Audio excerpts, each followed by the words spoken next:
Do you know what I did not need to do on September 20th?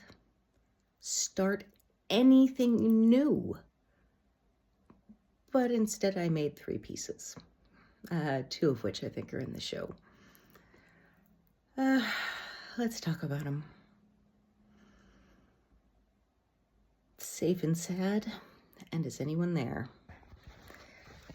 These are basically part of the same piece, as they are so inextricably linked.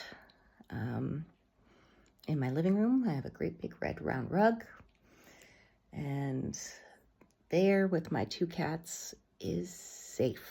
It is a safe place for me to be.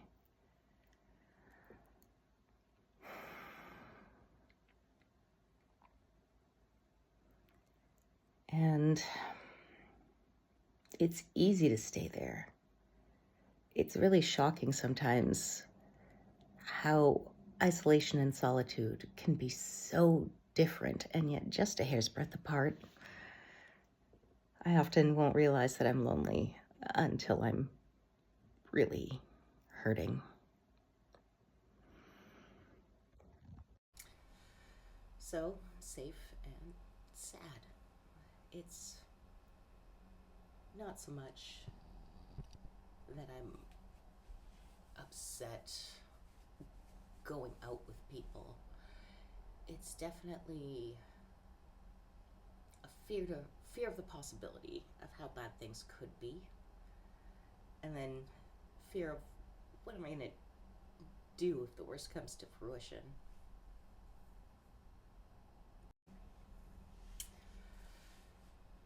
So, is anyone there?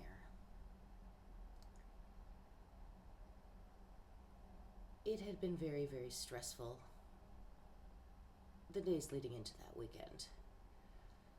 But that weekend I became quite ill.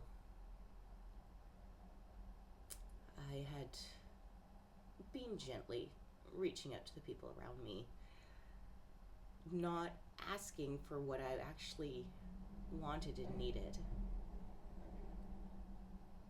but not wanting to be in position. It seemed like everybody I asked had very valid, reasonable things that they had going on. Tried to imply,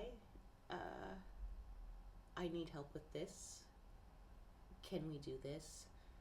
No, I can't leave the house, but I would really like to see you.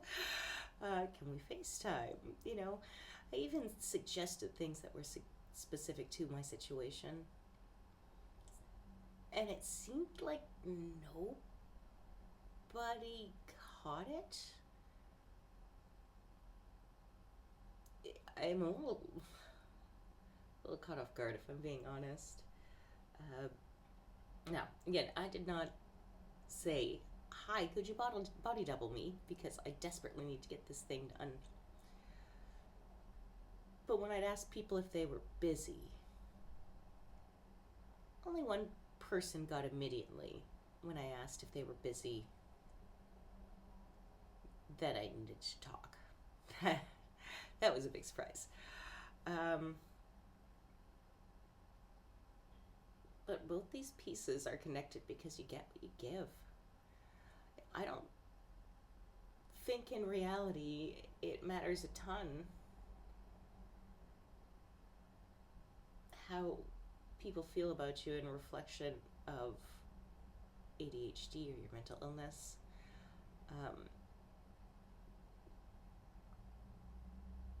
If you're not putting effort into relationships, why would people be there for you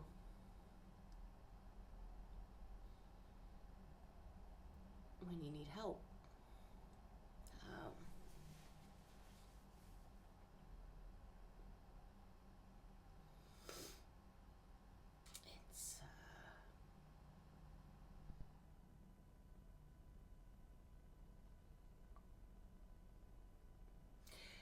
It's definitely a conundrum. Easy to stay in and stay safe, and lose those connections. to feel like an imposition if you're asking for help.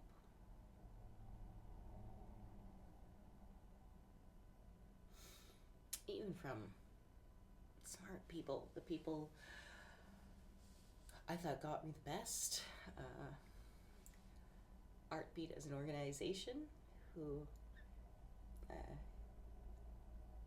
respect very much, but there was really, really, really, really bad communication the couple of weeks leading up to the show. The last crunch time from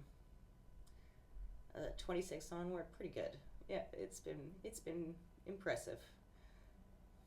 But before that, I was left in a place wondering, well, not even wondering, just thinking, Artbeat isn't safe for me anymore. And I get why people think that's an overreaction or I'm being dramatic, when what immediately comes to my head is I don't want to go there anymore. I don't want to have anything to do with it anymore. Well, okay, it might be an overreaction, but that response is proportional to the devastating hurt and disappointment I feel.